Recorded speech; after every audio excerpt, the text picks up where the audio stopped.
To mark Youth Employment Week 2025 from the 7th to the 11th of July, the Mix have teamed up with the JD Foundation to tackle the essential questions that young people are asking around employment, from stuff like applications, interviews, anxiety, and to that age-old conundrum of finding a job with no experience. So I'm your presenter, Owen, and today we're joined by 4 JD employees who are going to kind of answer these essential questions and their experience. So first of all, just a quick intro for everyone. Name, age, and your current position title. We'll go around in a circle. So let's start with Carlos. Hi guys, my name is Carlos Cassandra. I am 22 years old and I am currently a marketing executive in sports partnerships. So, hello, I'm Donya Izadi. I work at JD in the People Experience team as an engagement and culture advisor. That is essentially just making sure that all colleagues are having fun whilst they're at work and having a good time.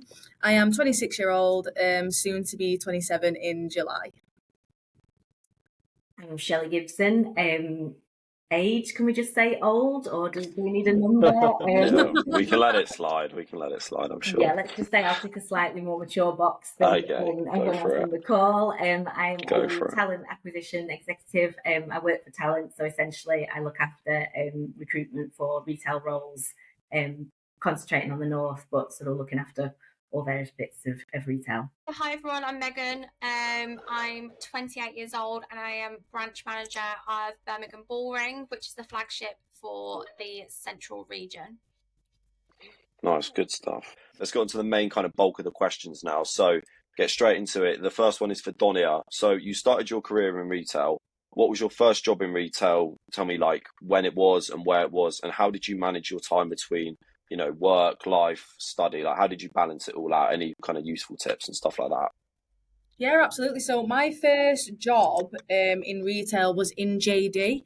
When I first applied, I applied for a seasonal, so I was a Christmas temp, so I wasn't guaranteed that I was going to be kept on. But also, when I was applying for jobs at the time, because I wanted to work in retail, and I applied for different places like H&M and New Look, and all the time I kept getting told, well, you don't have enough experience. We need like 1 to 2 years of retail experience. And I was getting really frustrated because I was like, how am I going to get experience if you don't give me the experience? So luckily for me, I had a friend that worked in JD at the time in one of the stores in Leeds where I used to live. So that's how I got my role as a Christmas temp. And I was part-time to see me through uni.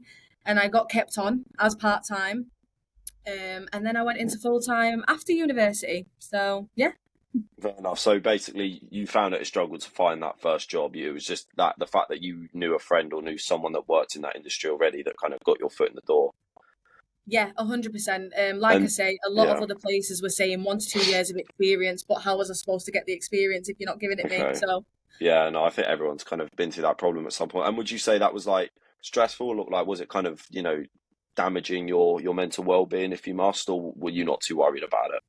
I mean, it was definitely disheartening me because at the time I had no other experience of the world of work really apart from waitressing. So I was like, oh, is this what it's always going to be like? Is it always going to be this hard to get into these kind of roles? And I did then get to a point where if I saw it said on an application, you need 1 to 2 years experience, I wasn't even giving it a chance because I was like, well, I'm not going to get it because I don't have it. And it's not the case all the time. You can go into an interview with no experience, but if you've got those communication skills, if you're personable, and if that person likes you and thinks, you know what, I think we can teach them something and grow them, they're going to take you on with or without that experience because they can teach you something. Yeah. Okay. Yeah, no, that's a really useful message. So it's kind of just, kind of backing yourself and knowing what you're capable of rather than focusing on getting rejected all the time right at the start. You just kind of got to give yourself a bit of confidence and to get your foot in the door, right? Yeah, 100%. And just being yourself all the time. Don't ever go into these interviews thinking you need to be a robot. Go in, be yourself. What works for you will work. And if it doesn't, there'll be something else. Yeah, no, that's great. Honestly, that sounds like brilliant advice. So next question, this kind of joint with Megan and Shelley, you can chip in or answer the question separately. So what advice would you give to someone working part-time in retail who wants to grow their career within that business? I think for me, it's taking them opportunities and enjoying every moment and every part of the progression stage. So we have so many ways as a business to help people grow and just take the chance. Like, you're the creator of your own narrative. So essentially for me, just stay focused of what it is that you want and achieve it, and just set out that goal to just absolutely smash it. Okay. Yeah. Nice. And Shelley? Well, I would sort of echo that. I think it's all about the attitude that you have. If you have a sort of positive can-do attitude, then that will propel you far on in your career. I think retail, it can be challenging, it's fast-paced, there's always a lot going on, but if you have that we can get it done kind of approach to a situation, then I think your managers and your people above that will notice it. I think attitude is key, everything else can be taught. Okay. Well, nice. That's interesting. So you kind of think, putting your best foot forward, putting in all the effort in, even though if it's your first job, is really important to kind of, like growing your confidence and then giving yourself a good start if you want to have a career in that business. Yeah, and just sort of saying yes to things. If you're asked to do something, say yes, be enthusiastic, bring your personality, show your passion for it. I don't think you have a specific set of skills or specific product knowledge. You just have sort of attitude above everything. Okay. Yeah, no, genuine question for me here, because I remember my first time job when I was 16, 17 in retail. And I remember when I started, I was thinking like, I'm just here for a bit of like pocket money. Like I just kind of, I'm just here on minimum wage or whatever it was at the time. I was thinking to myself, why should I be putting in all that extra effort? And then the longer I was there, the more I was like, okay, if I put in the extra effort now, it kind of builds that foundation. So you think even if you are on, say, a minimum wage, or, you're just doing all the jobs you think aren't that important, do you still think it's really important to put, your best foot forward and, really put in the effort? Yes, especially if progression is something that you're interested in. But even if it isn't, and I think then some of it comes down to the managers that are in branches, it's to get the best out of people. Okay. I think JD's good for that. We have some really strong managers that can really inspire and motivate people. And I imagine the same for other retail places. It's about getting your team, getting everybody on board and singing from the same hymn sheet. Okay. Yeah, no, really interesting. Okay, great. So next one's for Carlos. So you started as an apprentice or through a grad scheme. Tell me, why have you liked it? Would you recommend that? Would you recommend that route into the business? Was this route always your plan? Like, tell me how you kind of felt about it and what the experience has been like. No, I wouldn't say it was always my plan, to be honest. I started in retail as well, so it's all I knew was go to university, get a degree, and try to find something after that. That's what most people seem to do nowadays, isn't it? Exactly. That's what the mentality is. But luckily for me, I was working in retail throughout that whole period, and I was able to meet so many positive people within the retail world that were always kind of giving me other options. Like once you're in retail, you kind of think that retail is the only option, but there's so much more to it, And luckily for me, I think it was a store visit that we had once, and due to that store visit, I think it was someone from the people team, if I'm not mistaken, and out of my own interest, I spoke to them on possibilities of that, and then they told me there would be an open ship, there would be an open event in at my university, and I just attended, and thankfully I was able to get an opportunity to apply to it, and Okay, interesting. So even though it wasn't your initial plan, you kind of went with the flow, saw what happened, and then that opportunity arose, and kind of now here you are. Yeah, 100%. That's exactly how it went, and and it's okay to go with the flow. To be honest, going with the flow is part of it. But once opportunities open, always jump straight at them. To be honest. No, 100%. Okay, and then again for Carlos here, what would you say to other young graduates considering their career options? I would say be ahead of the pack. For sure, be ahead of the pack. Coming out of university is a big influx of people wanting to do what you're gonna do or what you want to do.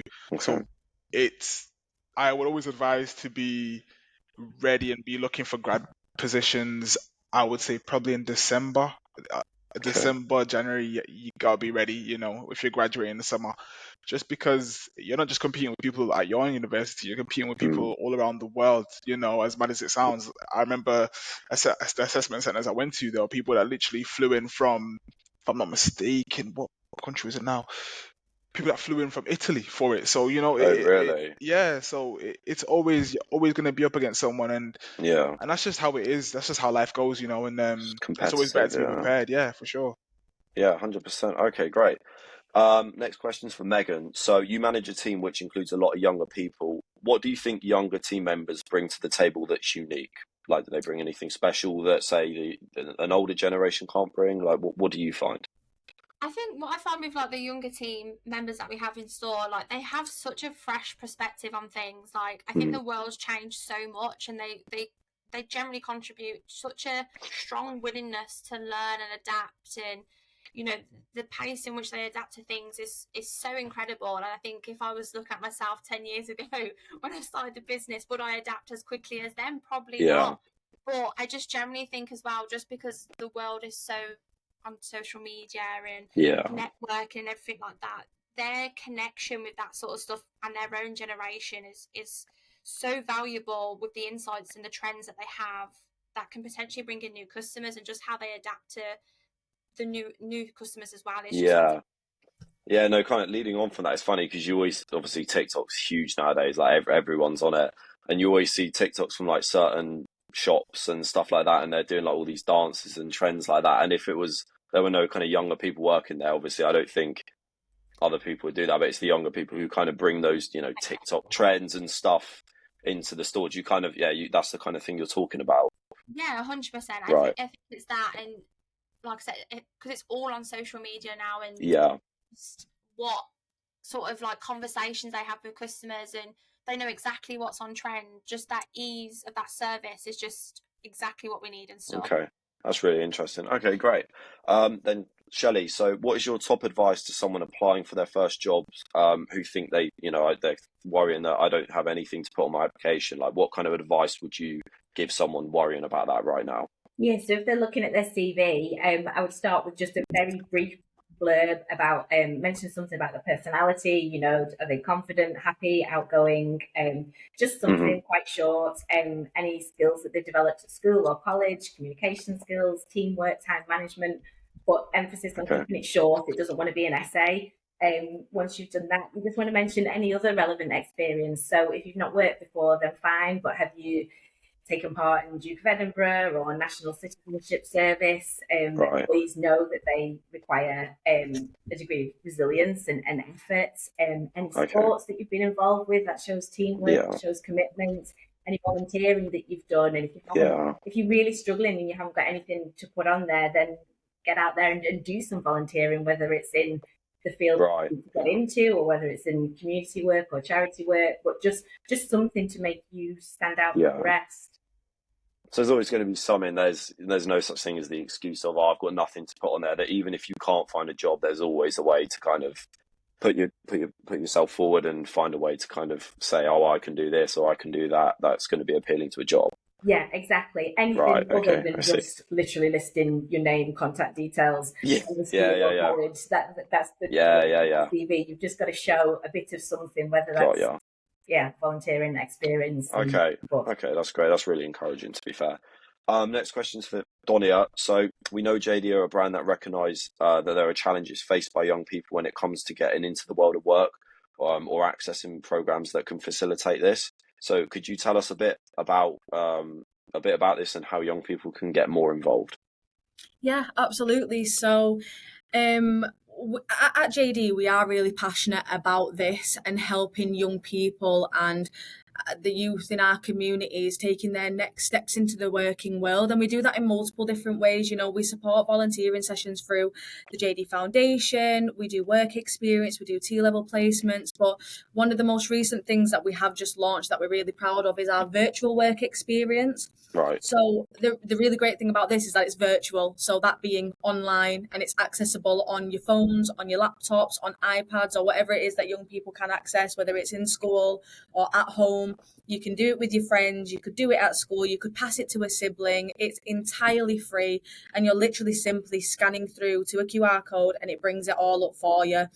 And the way it looks is you're on this online platform and you're walking through different areas of the business. So, you know, when I was way back when in retail, this young girl, first time working in retail, I didn't have the slightest idea that we had a distribution centre.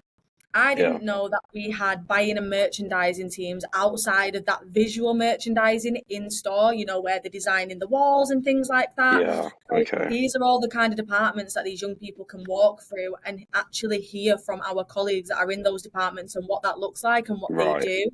You know, there's the soft yeah. skills. Sorry, go on. No, I was going to say, it just gives you, because I've never heard of this before. This is all brand new to me as well. So like, it gives you a really good insight to kind of what goes on behind the scenes, obviously, because when you're applying for a job at retail, you just think, oh, like stocking the shelves or being on a checkout. But this kind of shows you all the stuff that goes on behind the scenes that you kind of wouldn't already know about. Yeah, 100%. Right, And okay. I think a lot of the time when you're in retail as well, kind of adding on to what Shelley just said, you know, about what skills you can put onto a CV, a lot of the time you're not realizing the things that you're learning or the things that you are doing and the skills that you can take through. So when I was in retail and I was just stocking shelves and speaking to those people, I didn't realize that I was actually making connections for people or with people, or when they was coming into store and like Carlos just spoke to someone from the people team.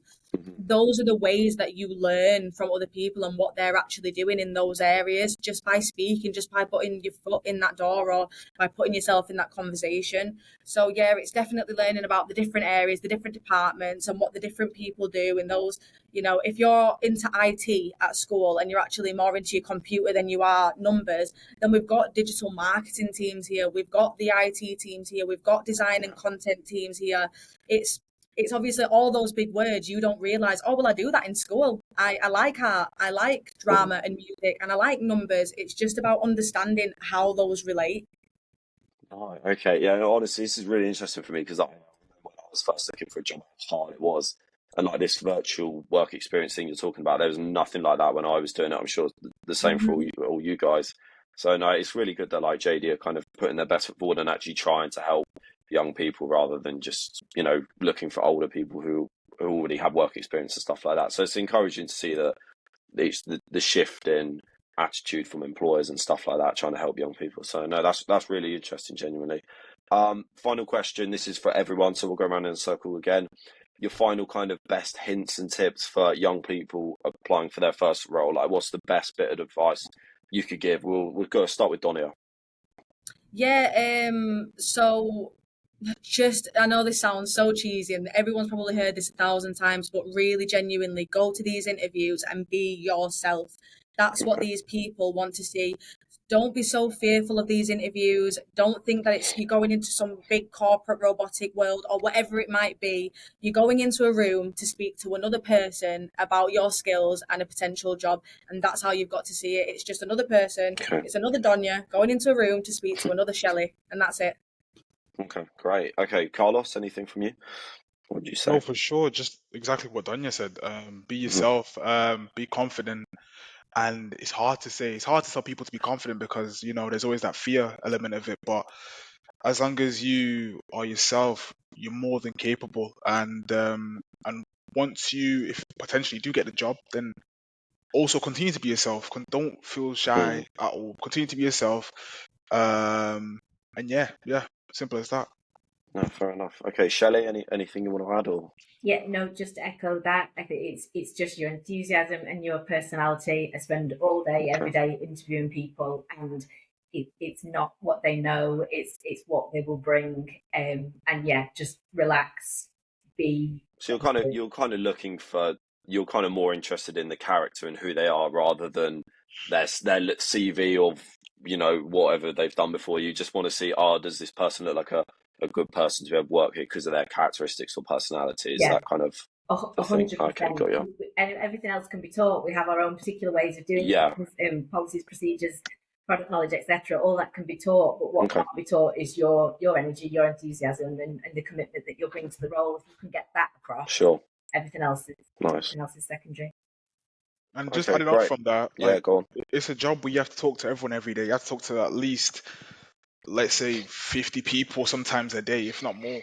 And you know, it goes a long way if you have that energy, if you have that enthusiasm, you know, when you take it into work every single day. That's what makes work life better. Yeah. No, 100%. Yeah, I completely agree with that. And then finally, Megan, just anything you want to add or anything at all? Yeah, I mean, I pretty much agree with everyone. Like, I think it's just bringing that authenticity of yourself. Like, just let your personality shine through, and you know, ask them questions. It shows engagement. It shows interest. Like, there is no silly question. So if you have one, just ask it. Don't be afraid. Okay, great. Guys, honestly, everything you've said today has been so insightful, even for me. Like, I'm 22 now, I'm not 16, 17-year-old anymore, but like that's been really insightful for me, and kind of getting your background experiences and your knowledge and kind of helping young people know that it's just being about themselves and putting their best foot forward to kind of give them a good chance has been really great to hear. So I hope lots of young people listening and kind of can take that away from today. Yeah, so thank you so much, guys. No worries at thank all. you. Nice one. Thank you. Thank you. Cheers, guys.